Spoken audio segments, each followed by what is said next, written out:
어려움부터인 걸 알지만 우리 수사에 동참시켜 주시면 안 되겠습니까? Kali ini Minat akan membahas drama Korea yang berjudul The Fiery Price 2 episode 3.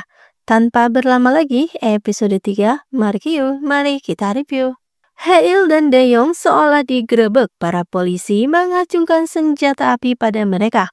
Meski sudah diberitahu profesi asli mereka, tapi unit investigasi narkoboy itu tak percaya. Yang ujungnya mereka ditangkap dan ditutupi sebuah kain hitam yang sangat bau, bahkan hingga pingsan. Para penjahat dan dua konyol itu pun dibawa ke sebuah tempat asing.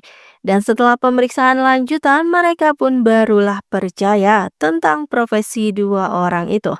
Dengan konyolnya, mereka meminta untuk ikut bergabung dengan unit investigasi narkoboy. Atau setidaknya beri mereka sebuah nama. Tapi tentulah tak diterima. Salah satu polisinya bernama Gu Jae-yong.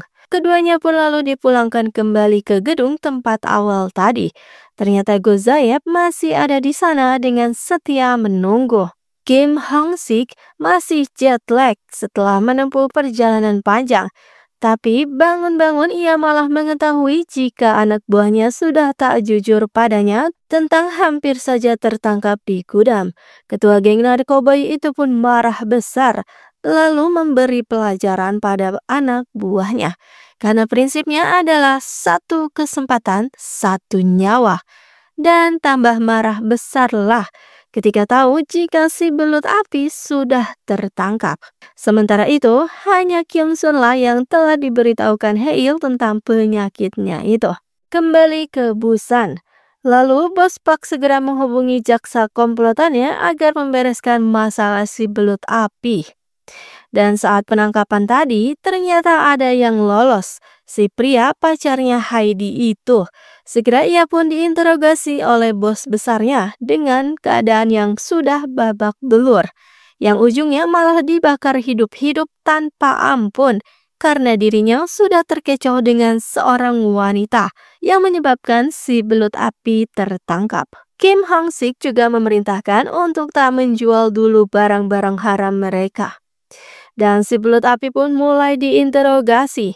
Meski sudah dipujuk sedemikian rupa, tapi ia tetap saja bungkam. Para polisi itu pun sampai mumet dibuatnya.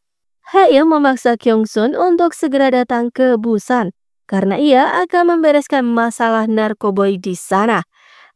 Kyung-sun kesal. Belum juga sampai di Korea, ia sudah mendapatkan tugas baru. Dan diketahui jika unit investigasi narkoboy itu bergerak sendiri tanpa harus melapor pada atasan. Sepertinya unit narkoboy pun sudah menaruh curiga pada jaksa Nam Do-hoon sang jaksa bebal. Dan itulah yang membuat jaksa Nam kelimpungan. Ia juga kebingungan kenapa ada dua pria misterius yang menyerang geng narkoboy itu.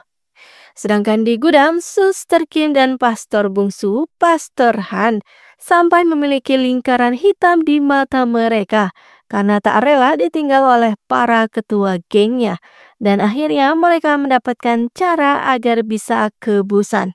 Hail si pastor konyol, ia kembali ke seminaris sambil menyelinap diam-diam.